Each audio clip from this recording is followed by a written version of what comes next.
أشهد أن لا إله إلا الله وحده لا شريك له وأشهد أن محمدا عبده ورسوله أما بعد فأعوذ بالله من الشيطان الرجيم بسم الله الرحمن الرحيم الحمد لله رب العالمين الرحمن الرحيم مالك يوم الدين إياك نعبد وإياك نستعين اهدنا الصراط المستقيم صراط الذين أنعمت عليهم غير المغضوب عليهم ولا الضالين ومن أحسن قولا ممن دعا إلى الله وعمل صالحا وقال إنني من المسلمين. اس آیت کا ترجمہ یہ ہے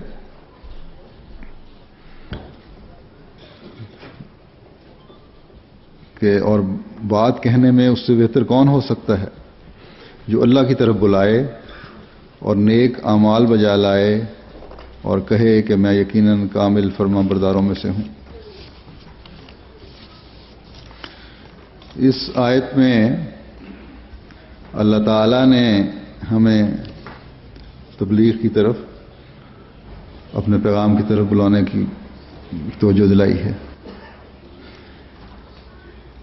لیکن ایک تبلیغ کرنے والے کی یہ خصوصیت ہونی چاہیے کہ وہ صالح عمل کرے اور کامل فرما برداری کا نمونہ دکھائے. یہاں صالح عمل اور کامل فرما برداری یا صالح عمل کامل فرما برداری سے پہلے رکھ کر یہ بتایا کہ عمل صالح ہوگا تو فرما برداری کامل ہوگی، ورنہ صرف ایک دعویٰ ہوگا کہ ہم فرما بردار ہیں. بغیر عمل کے فرما برداری کا دعویٰ جو ہے وہ کھوکھلا دعویٰ ہے. صالح عمل وہ عمل ہے، وہ کام ہے جو صحیح بھی ہو، جائز بھی ہو اور موقع کے مطابق بھی ہو. بس جب ایسے کام کرنے والا ایک انسان ہو جاتا ہے کوشش کر کے یا بننے کی کوشش کرتا ہے جو یا ایسا کام بجا لانے کی کوشش کرتا ہے جو نیکی کا کام بھی ہو، جو موقع ماحول کی مناسبت سے بھی ہو، جس میں حقوق اللہ اور حقوق العباد کا مکمل خیال رکھا گیا ہو، گو وہ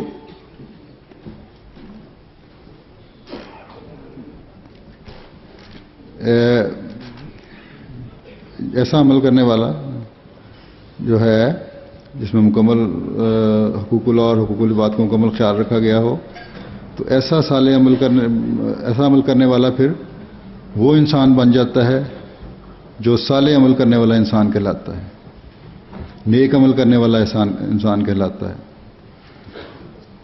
اور ایسے عمل کرنے والے جب خدا تعالیٰ کے پیغام کو دوسروں تک پہنچاتے ہیں تو ان کے پیغام کو وقت دی جاتی ہے، ان کو دوسرے سنتے بھی ہیں. صالح عمل کی ایک مثال دیتا ہوں.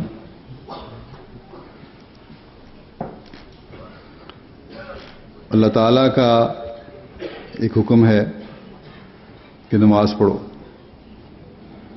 اور 5 وقت نمازیں فرض کی گئی ہیں اور وقت مقررہ پر فرض کی گئی ہیں. لیکن بعض مواقع پر اس اہم فریضے سے زیادہ بندوں کے حقوق ادا کرنے کو اہمیت دی گئی ہے، اور یہ فرض پیچھے چلا جاتا ہے. مثلا اگر ایک شخص نماز پڑھ رہا ہے اور اس دوران اگر اس کو کوئی مدد کے لیے پکارے، گھر میں نماز پڑھ رہا ہے یا کسی ایسی جگہ نماز پڑھ رہا ہے، اپنے کام کی جگہ پر یا کسی کھلی جگہ پر، مسجدوں میں کے علاوہ بھی بعض دفعہ ایسا موقع آ جاتا ہے کہ دوسرے مدد کے لیے پکارتے ہیں. تو آسن عمل یہ ہے کہ فوری طور پر اس کی مدد کی جائے اور اس کو خطرے سے باہر نکالا جائے اور نماز توڑ دی جائے اور نماز کو پھر بعد میں پورا کر لیا جائے. حضرت صلی اللہ علیہ وسلم ان باتوں کا اس حد تک اور اس باریکی سے خیال رکھتے تھے. آپ فرماتے ہیں کہ اگر مجھے نماز پڑھاتے ہوئے کسی بچے کی رونے کی آواز آ جائے تو میں اس خیال سے کہ اس کو یا اس کی ماں کو تکلیف یا پریشانی ہوگی، نماز کو مختصر کر دیتا ہوں، چھوٹی کر دیتا ہوں. اس بات سے جہاں آپ کا انسانیت کے لیے ذرا سی بھی بات پر بھی پریشان ہونے کا اظہار ہوتا ہے، وہاں آج کل کے بعض نام نہاد لوگوں کی اس بات کی بھی نفی ہوتی ہے جو یہ کہتے ہیں کہ ہم تو نماز میں اتنے محو ہوتے ہیں کہ ہمیں پتہ ہی نہیں لگتا کہ ہمارے دائیں اور بائیں کیا ہو رہا ہے. یا بعض لوگوں نے خود ساختہ بزرگ بنا لیے ہوئے ہیں، یا بعض حقیقی بزرگ ہوتے ہیں ان کے بارے میں غلط روایات قائم کر لی جاتی ہیں. کہتے ہیں ایسا ولی اللہ ہے، ایسا پہنچا ہوا ہے کہ جب عبادت میں مصروف ہو تو اس کو پتہ ہی نہیں ہوتا کہ دنیا میں کیا ہو رہا ہے اور وہ کہاں ہے. بلکہ بعضوں نے تو یہ بھی کہانیاں بھی بنائی ہوئی ہیں کہ بعض بزرگ نماز کے دوران اس قدر محو ہوتے ہیں کہ ایک بزرگ کے پاؤں پر بچھو نے ڈانک مار لیا تو اس کو پتہ ہی نہیں لگا کہ کیا ہوا. ہاں بعض دفعہ ایسی کیفیت ہو جاتی ہے کہ انسان انتہائی ایسی صورت میں چلا جاتا ہے جہاں کچھ ہوش نہیں رہتی. لیکن ہر وقت ہر ایک کی حالت نہیں ہوتی اور نہ ہو سکتی ہے.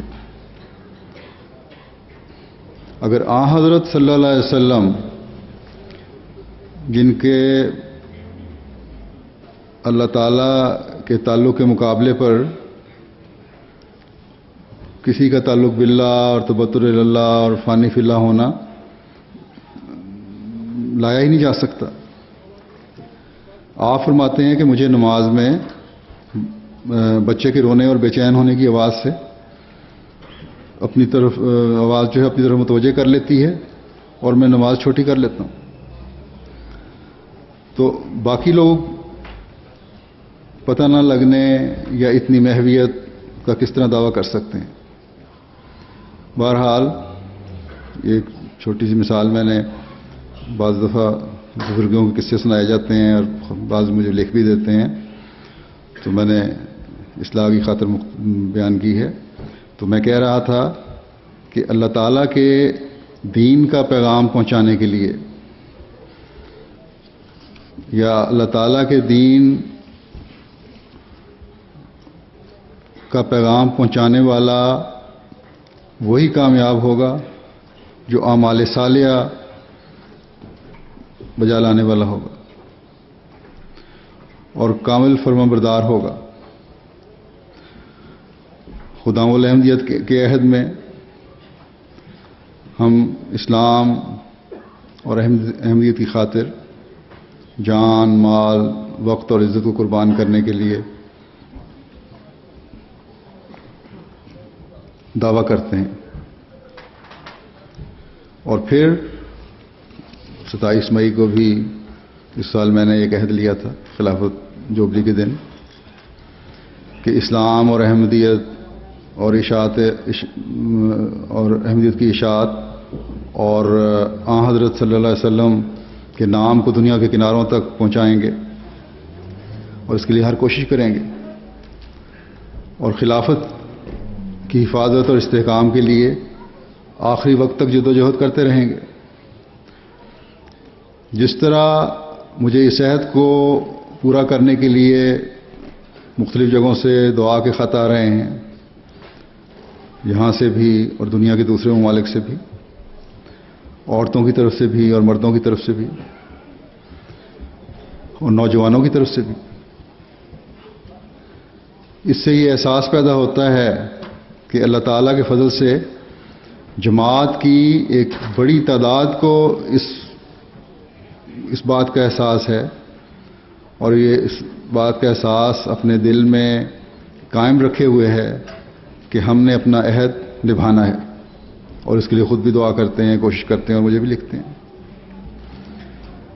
لیکن اس کے لیے ہم میں سے ہر ایک کو اپنے اعمال کی طرف نظر کرنی ہوگی.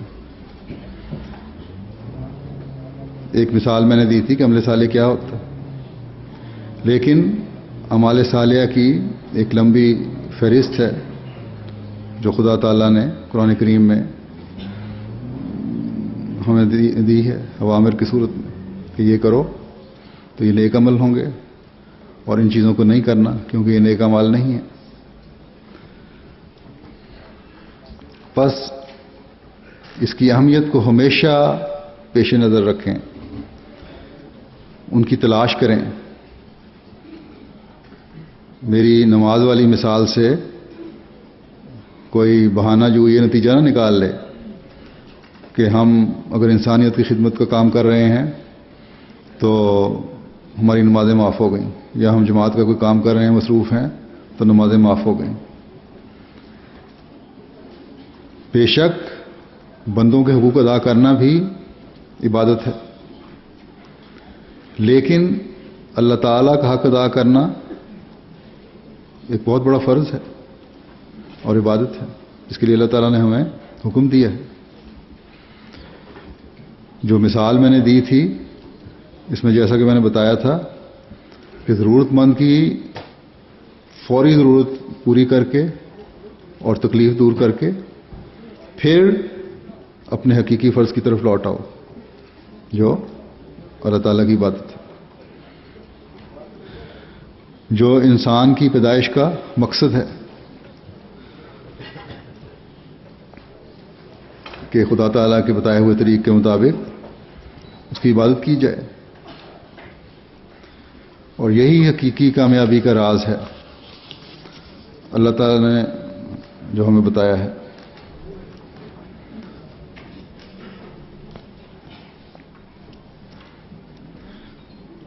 اللہ تعالیٰ نے فرمایا کہ ایک مومن اس بات کا اعلان کرے کہ میں کامل فرما بردار ہوں، اور فرما برداری تب کامل ہوتی ہے جب اللہ تعالیٰ کے احکامات پر پوری طرح عمل کیا جائے. اور ان احکامات کے بارے میں ایک جگہ حضرت مسیح موعود علیہ السلام نے فرمایا کہ 500 ہیں، ایک دوسری جگہ فرمایا کہ 700 ہیں، بہرحال سینکڑوں میں ہیں. بس یہ ایک اصولی بات ہے کہ اللہ تعالیٰ نے تبلیغ کے سلسلے میں جو بیان فرمائی ہے کہ تم تبلیغ صحیح طور پر اس صورت میں کر سکتے ہو، اللہ تعالیٰ کا پیغام صحیح طور پر اس صورت میں پہنچا سکتے ہو جب تمہارے اپنے نمونے بھی ایسے ہوں جو تمہاری ذات میں تمہارے دین کی صحیح تصویر ظاہر کر رہے ہوں. ہر غیر دیکھنے والے کو نظر آئے کہ ہاں یہ احمدی نوجوان ایسا ہے جو یہ کہتا ہے اپنے دین کے بارے میں اس پر عمل کر کے بھی دکھاتا ہے. گویا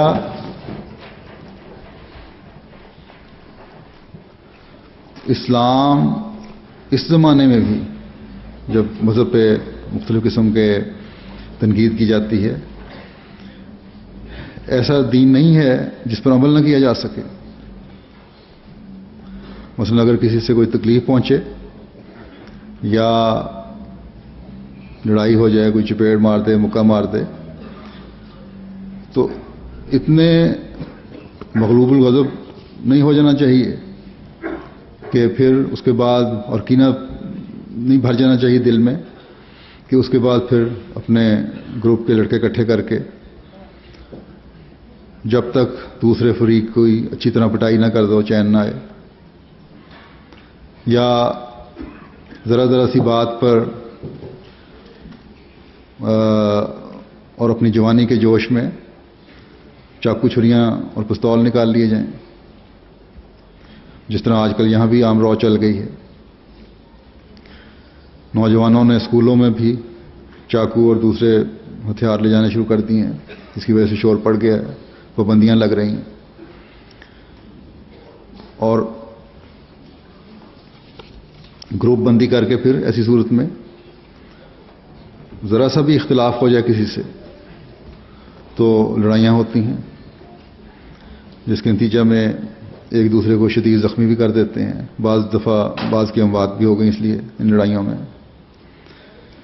تو دونوں میں سے کسی نہ کسی فریق کو اتنے شدید زخم پہنچتے ہیں کہ موت تک آ جاتی ہے.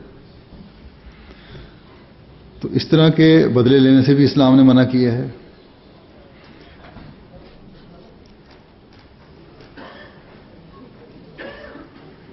اور نہ ہی اسلام کی یہ تعلیم ہے کہ اگر تمہارے ایک گال پر کوئی چپیڑ مارے تو دوسرا بھی آگے کر دو. یہ بھی فطرت کے خلاف تعلیم ہے, جس پر جن کی یہ تعلیم ہے, جو بائبل کو ماننے والے ہیں, وہ بھی عمل نہیں کرتے اور نہ کر سکتے ہیں. اسلام میانہ روی یا درمیانی راستے کو اختیار کرنے کی تلقین کرتا ہے. اسلام کا مقصد معاشرے کی اصلاح ہے. اس لیے اللہ تعالیٰ نے فرمایا کہ اگر کسی غلط حرکت پر سزا دینے سے دوسرے کی اصلاح ہو سکتی ہے تو سزا دو, اور اگر معاف کرنے سے اصلاح ہو سکتی ہے تو معاف کر دو. لیکن سزا دینے کی صورت میں بھی یہ یاد رہے اور پیش نظر رہے کہ تم نے معاشرے کا امن برباد کرنے کے لیے قانون کبھی اپنے ہاتھ میں نہیں لینا. ذرا سی بات پر لڑائیاں نہیں کرنی. کسی نے اگر تمہیں کسی سے اگر مسلسل تکلیف پہنچ رہی ہے تو قانون کا سہارا لو. اگر تم نے خود بدلے لینے شروع کر دیے تو پھر لڑائیوں کا ایک نہ ختم ہونے والا سلسلہ چل نکلے گا. یا جہاں بعض دفعہ یہ ہوتا ہے, کئی معاملات میرے سامنے بھی آتے ہیں کہ لڑائیاں کی بدلے لینے شروع کر دیے اور یہاں کے مقامی لوگوں سے, اور پولیس نے پھر ان کا ساتھ دیا. اگر ویسے بدلے نہیں تو پھر اس تکلیف میں گرفتار ہو گئے, جیل میں چلے گئے. اور پھر ایک بعض ایسے ہیں جو یہاں اسائلم کے لیے بیٹھے ہوئے ہیں, ان کے پھر کیس خراب ہو جاتے ہیں. تو صبر اور حوصلہ دکھانا انتہائی ضروری ہے.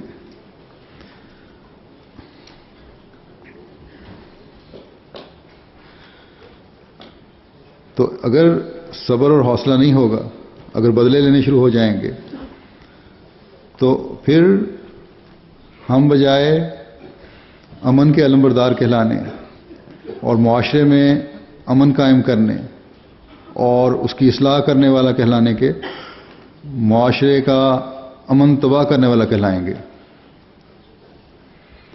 اور پھر اس سے کبھی وہ نیک پیغام جس کا ہم نے عہد کیا ہے اور جس کو اس ملک کے ہر فرد تک پہنچانا ہماری ذمہ داری ہے, کبھی پورا نہیں کر سکیں گے.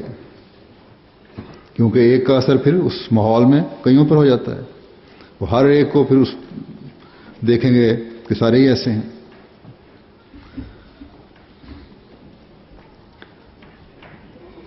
کسی کو بھی تبلیغ کرو گے تو وہ اگر اپنے عمل اچھے نہیں ہوں گے تو کسی کو بھی تبلیغ جب آپ کریں گے تو اس کا سوال یہی ہوگا کہ تمہارے دین نے تمہارے اندر کیا تبدیلی پیدا کی ہے، تمہارے اندر وہ کون سی خوبی ہے یا زائد بات ہے جو ہمارے میں نہیں ہے. بس آج یہ وقت کی ضرورت ہے کہ ہر احمدی نوجوان اس بات کی طرف توجہ دے کہ میں اسلام اور احمدیت کے لیے کیا کر سکتا ہوں.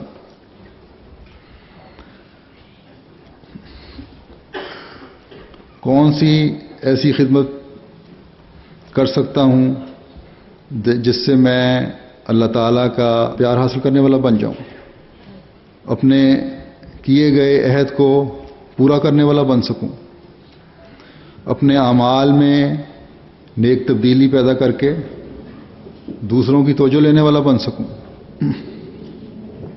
تاکہ اپنے ماحول کے نیک فطرت لوگوں کو اسلام کی خوبصورت تعلیم سے روشناس کرا سکوں.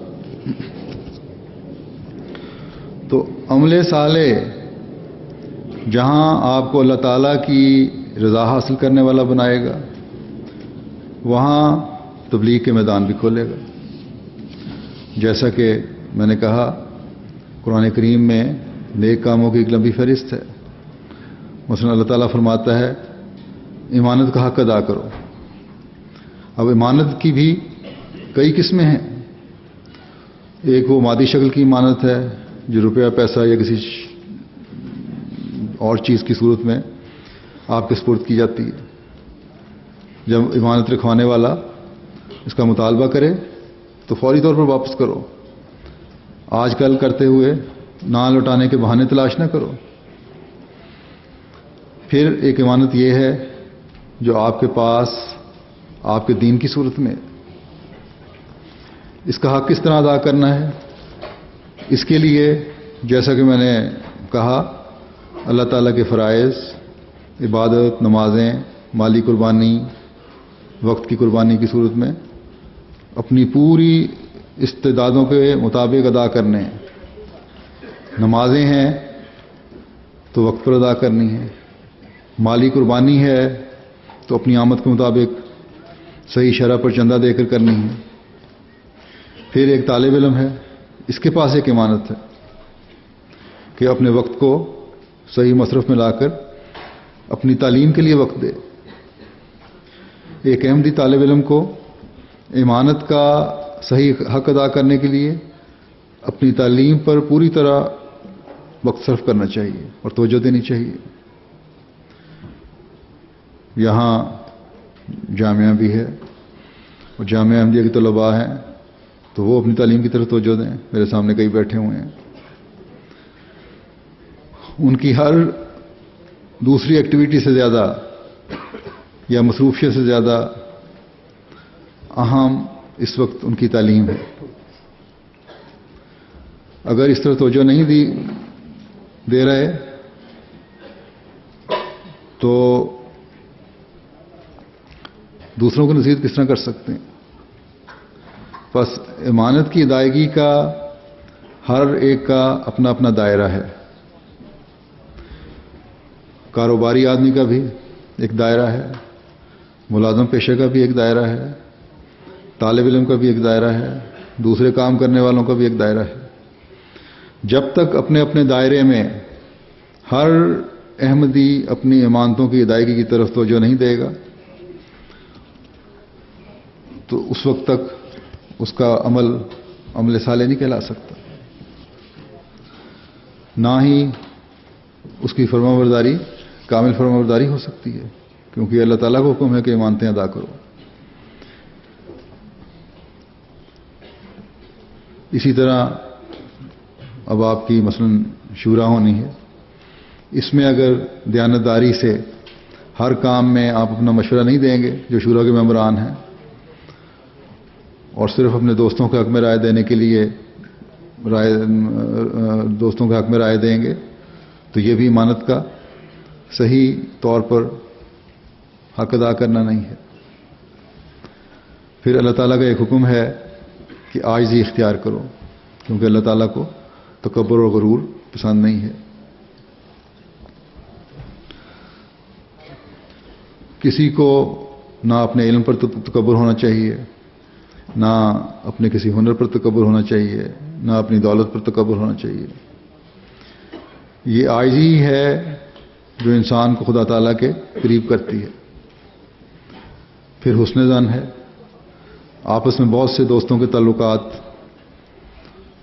اس لیے خراب ہو جاتے ہیں کہ بدظنی راہ پانے لگتی ہے۔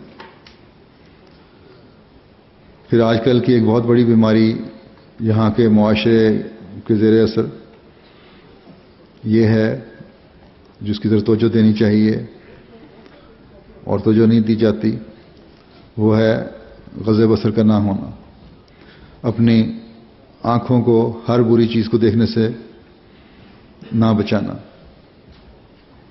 اس معاشرے میں غض بصر صرف یہی نہیں ہے کہ راہ چلتی لڑکیوں اور عورتوں کو نہیں دیکھنا، بلکہ مختلف قسم کے ٹی وی پروگرام ہیں یا انٹرنیٹ کے پروگرام ہیں جو اس قابل نہیں ہوتے کہ ان کو دیکھا جائے، لیکن بعض لوگ ایسے پروگراموں کو دیکھنے کو برا نہیں سمجھتے۔ مجھے کئی نوجوانوں کی شکایات ان کے عزیزوں یا ان کی بیویوں کی طرف سے مل جاتی ہیں، جو شروع میں تو اچھے بھلے ہوتے ہیں، لیکن اچانک ان کو ایسے بےہودہ پروگراموں کی لت پڑ جاتی ہے، اور بس ایسے پھر ایڈکٹ ہوتے ہیں کہ سارا دن وہی چیزوں میں بیٹھے رہتے ہیں یا ساری رات اسی پہ بیٹھے رہتے ہیں، اور پھر وہ برائیوں کے گڑھے میں گرتے چلے جاتے ہیں۔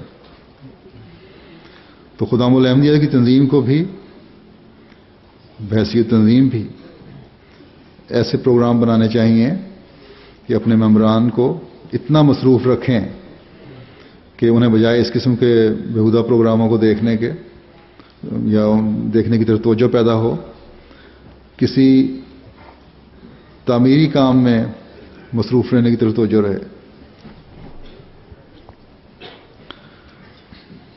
تاکہ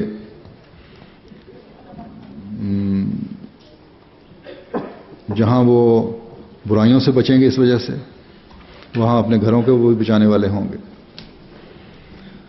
اللہ تعالیٰ نے ہمیں حضرت مسیح موعود علیہ الصلوۃ والسلام کی جماعت میں شامل کر کے جس انعام سے نوازا ہے اس کی قدر کرنا ہر احمدی کا فرض ہے۔ اس مغربی معاشرے میں نوجوان بگڑ رہے ہیں، اور خاص طور پر ہمارے جو ایشین آتے ہیں وہ زیادہ بگڑ رہے ہیں۔ جیسا کہ میں نے بتایا تھا کہ اسکولوں کالجوں میں گروہ بندیاں ہیں، کوئی انگریزوں کا ٹولہ ہے تو کوئی افریقنوں نے اپنا ٹولہ بنا لیا ہے، کوئی ایشین نے اپنے ٹولے بنا لیے ہیں، تو کہیں ایک مزاج کے تمام لڑکے جمع ہو گئے ہیں جس میں سارے شامل ہیں، ہر قوم کے لوگ شامل ہیں، اور آپس کی لڑائیوں کی وجہ سے شرفاء کا بھی انہوں نے ناک میں دم کیا ہوا ہے، محلوں گلیوں میں لڑائیاں ہوتی رہتی ہیں۔ کہیں مسلمانوں کے بعض گروپ ہیں جو غلط حرکتیں کر کے اسلام کا تصور غلط طور پر دنیا کے سامنے رکھتے ہیں، اور ایسے لڑکوں میں یہاں برطانیہ کے لڑکے بھی شامل ہیں، انگریز لڑکے شامل ہو جاتے ہیں جو مسلمان ہو جاتے ہیں۔ تو احمدی نوجوانوں کا کام ہے کہ ایسے غلط اثر کو زائل کریں۔ اس کے لیے جہاں اعلیٰ اخلاق کے اظہار کی ضرورت ہے، جیسا کہ میں نے کہا، جس میں تمام قسم کی نیکیوں اور اللہ تعالیٰ کے بندوں کے حقوق ادا کرنا اور ان کی حفاظت کرنا شامل ہے، وہاں اپنی ظاہری حالتوں کو بھی اس طرح رکھنے کی ضرورت ہے کہ ہر احمدی خادم شکل سے سلجھا ہوا نظر آئے، چہرہ، بالوں کا سٹائل، لباس ایسا ہو جو ہر دوسرے کو اپنی طرف متوجہ کرے۔ فیشن کرنا ہے تو ایسے فیشن کریں جو فیشن بھی ہو اور دوسروں سے فرق بھی ظاہر کر رہا ہو. عجیب و غریب قسم کے بال کٹوانے یا ان پر بعض کریمیں جیل وغیرہ ٹائپ چیزیں لگا کر عجیب حلیہ بنایا ہوتا ہے بعض لڑکوں نے. اور پھر میں نے دیکھا ہے عید کے موقع پہ بھی بڑے تیار ہو کے آئے ہیں اور نماز پڑھنے کے لیے ٹوپی اس لیے نہیں پہنی کہ فیشنی جو بال بنائے ہوئے خراب نہ ہو جائیں. تو ٹوپی کے بغیر نماز پڑھنا ٹھیک ہے، منع نہیں ہے، پڑھی جا سکتی ہے. لیکن اگر کوئی مجبوری ہو، کسی سر پہ ایگزیما ہے، کوئی تکلیف ہے، یا ٹوپی خریدنے کے لیے پیسے نہیں ہیں، اگر جیل اور کریمیں خریدنے کے لیے اور قیمتی کپڑے خریدنے کے لیے پیسے ہیں تو ٹوپی بھی بڑی سستی مل جاتی ہے، خریدی جا سکتی ہے. اللہ تعالیٰ کے فضل سے یہاں سب صاحب توفیق ہیں اور لے سکتے ہیں. تو یہ تمام چھوٹی چھوٹی باتیں ہیں جن کا میں نے ذکر کیا ہے. یہ اس لیے بتائی ہیں کہ اللہ تعالیٰ کی طرف بلانے والوں کے مزاج بھی اور ظاہری حالتیں بھی ایسی ہونی چاہیے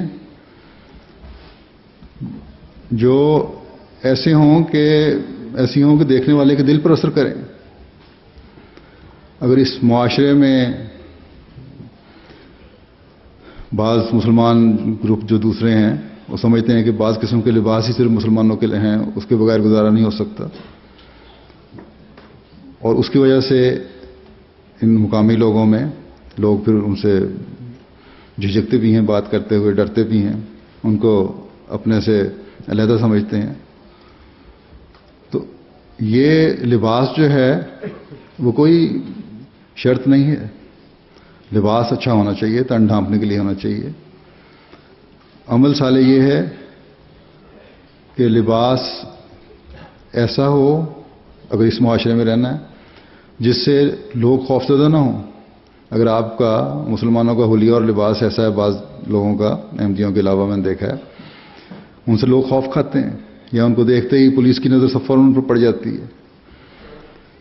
تو ان کو اپنے یا ان میں سموئے جانے کے لیے یا ان کو اپنا پیغام پہنچانے کے لیے، یہ نہیں میں کہتا کہ لباس بھی کوئی ہو شرط بنائیں، اچھا لباس ہو، کوٹ وغیرہ ہو، سوٹ ہو، سوبر نظر آتے ہوں.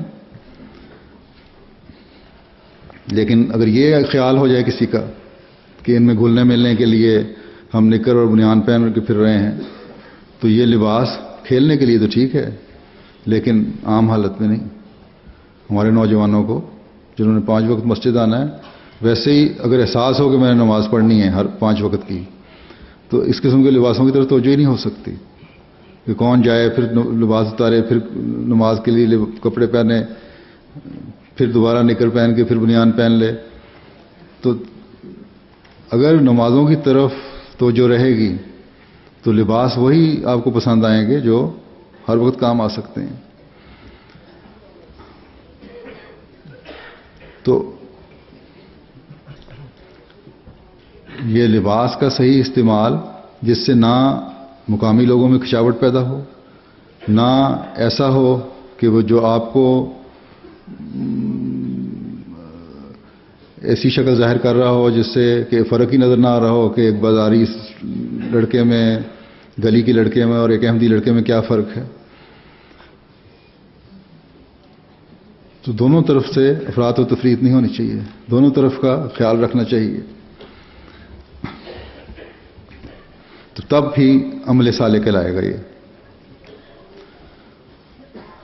اس لیے نہ ہی لباس میں اتنے زیادہ شدت پسند ہو جائیں کہ یہ کہنے لگیں کہ اگر فلاں لباس نہ ہو تو نماز جائز نہیں ہے، اور نہ ہی اس قسم کے عجیب و غریب لباس ہوں جیسا کہ میں نے کہا کہ عجیب و غریب قسم کا حلیہ نظر آتا ہے، دیکھ کے ہنسی آتی ہے بازوں کو. بس ہمیشہ یاد رکھیں کہ آپ کا ہر عمل، ہر کام اللہ تعالیٰ کی رضا حاصل کرنے کے لیے اور اس کے دین کی سربلندی کے لیے ہونا چاہیے۔ نظام جماعت کی مکمل فرمانبرداری ہوگی تو آپ کے ذریعے سے ہونے والے احمدی بھی نظام جماعت کے پابند ہوں گے۔ خلافت سے مکمل وفا کا تعلق ہوگا تو جہاں یہ آپ کی تربیت میں اہم کردار ادا کرے گا یہ تعلق، وہاں آپ کے ذریعے سے ہونے والے احمدی بھی اس انعام کی قدر کرنے والے ہوں گے۔ نیک اعمال ہوں گے جس میں اللہ تعالیٰ اور اس کے بندوں کے حقوق کا خیال رکھا ہو تو آپ کے ذریعے سے آپ کا ماحول بھی متاثر ہوگا اور اس کی توجہ آپ کی طرف ہوگی۔ اسلام کی حسن اور خوبی ان کو نظر آئے گا اور نتیجتاً اسلام کی طرف توجہ پیدا ہوگی، یا کم از کم اسلام کے بارے میں غلط تصور جو ہے ان لوگوں کا وہ ختم ہو جائے گا۔ بس جہاں جماعت کے ہر فرد کے لیے ضروری ہے وہاں میں نوجوانوں کو بھی خاص طور پر کہتا ہوں کہ نیکی، تقوی، عبادت کی طرف توجہ دیں، دیانت اور امانت کا حق ادا کرنے کی طرف توجہ دیں، سچائی پر ہمیشہ قائم رہنے اور اس کے ہر وقت اظہار کے لیے تیار رہنے کی کوشش کریں، انصاف کے تقاضوں کو پورا کرتے ہوئے اس میں آگے قدم بڑھانے کی ہر وقت ہر احمدی کی کوشش کرتے رہنا چاہیے۔ سچائی اور انصاف کے تقاضے کیا ہیں اس طرح میں توجہ دلا دوں، اس بات کو چھوٹے بچے بھی یاد رکھیں اور نوجوان بھی، کہ سچائی کا معیار ایسا ہو کہ اگر جان کا بھی خطرہ ہو تو سچائی کا دامن نہ چھوڑنا کبھی۔ جان چلی جائے تو چلی جائے لیکن جھوٹ قریب نہ آئے۔ بہت سارے نوجوانوں میں اپنی جو نوجوانی کی عمر قدم رکھتے ہیں، بعض برائیاں اس لیے پیدا ہوتی ہیں کہ گھروں میں آ کے جب ماں باپ ان سے کچھ پوچھتے ہیں تو جھوٹی سچی کہانیاں سنا دیتے ہیں۔ جب یہ عہد کریں گے ہم نے جھوٹ نہیں بولنا اور ہر صورت میں سچائی پر قائم رہنا ہے تو ان برائیوں سے بھی بچتے رہیں گے۔ ہمیشہ یاد رکھیں کہ نوجوان ہی ہیں جو قوموں کی حفاظت میں اہم کردار ادا کرتے ہیں۔ نوجوان ہی ہیں اگر وہ مکمل طور پر اپنے دین اور نظریات پر قائم ہوں تو دنیا میں انقلاب لانے میں کردار ادا کر سکتے ہیں۔ بس اپنی ذمہ داریوں کو سمجھیں اور اسلام اور اہمیت کے پیغام کو اپنے اپنے حلقے میں صحیح رنگ میں پہنچانے میں اپنا بھرپور کردار ادا کریں۔ جو تعلیم حاصل کر رہے ہیں انہیں میں دوبارہ ایک بات کی طرف توجہ دلانا چاہتا ہوں کہ آئندہ ہماری ترقی تعلیمی میدان میں آگے بڑھنے پر ہی منحصر ہے، خاص طور پر ان مغربی ممالک میں۔ اور جیسا کہ میں نے پہلے بھی کہا تھا کہ ہمارے طالب علم جو ہیں ریسرچ کے میدان میں خاص طور پر آگے بڑھیں، سائنس اور ٹیکنالوجی میں، میڈیسن میں آگے آئیں، کیونکہ یہ ایک ایسا ذریعہ ہے جس کی وجہ سے یورپ میں آپ اپنے مضبوط قدم جما سکتے ہیں۔ اگر مغرب کی کسی چیز کو اپنانا ہے تو اس چیز سے فائدہ اٹھائیں جو یہاں ریسرچ کی سہولت میسر ہے، اس سے بھرپور فائدہ اٹھانے کی کوشش کریں اور اپنی ذہنی صلاحیتیں قرآن کریم کی تعلیم کی روشنی میں مزید اجاگر کریں۔ اس ذریعے سے جہاں آپ انسانیت کی خدمت کر رہے ہوں گے وہاں اسلام کی تعلیم کی برتری ثابت کرنے والے بھی ہوں گے، اور پھر یہی ذریعہ اسلام کے تعارف اور تبلیغ میں کردار ادا کرے گا۔ بس ہر میدان میں کام کرنے والے اور پڑھنے والے کے لیے اپنے اپنے حلقے میں نئے نئے راستے اسلام کو پیغام پہنچانے کے لیے خود تلاش کرنے ہوں گے یا راستہ تلاش کرنا ہوگا، بشرطے کہ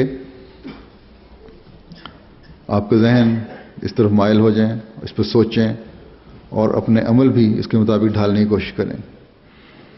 آخر میں پھر آپ کو اپنے 27 مئی والے عہد کی طرف توجہ دلاتے ہوئے کہتا ہوں کہ اس عہد کے بعد صرف وقتی جوش کے تحت جذبات کا اظہار نہیں ہونا چاہیے، اپنے عہدوں کو پورا کرنا بھی اللہ تعالیٰ کے حکموں سے ایک حکم ہے۔ بس کامل اطاعت اور فرمانبرداری سے اس عہد کو پورا کرنے کے لیے ایک نئے عزم سے کوشش کریں، ایک نیا شوق اور جوش ہو آپ کے دل میں، اور ایسی مثالیں قائم کریں جو آئندہ آنے والوں کے لیے نمونہ بن جائیں۔ اللہ تعالیٰ آپ کو اس کی توفیق عطا فرمائے۔ اب دعا کر لیں۔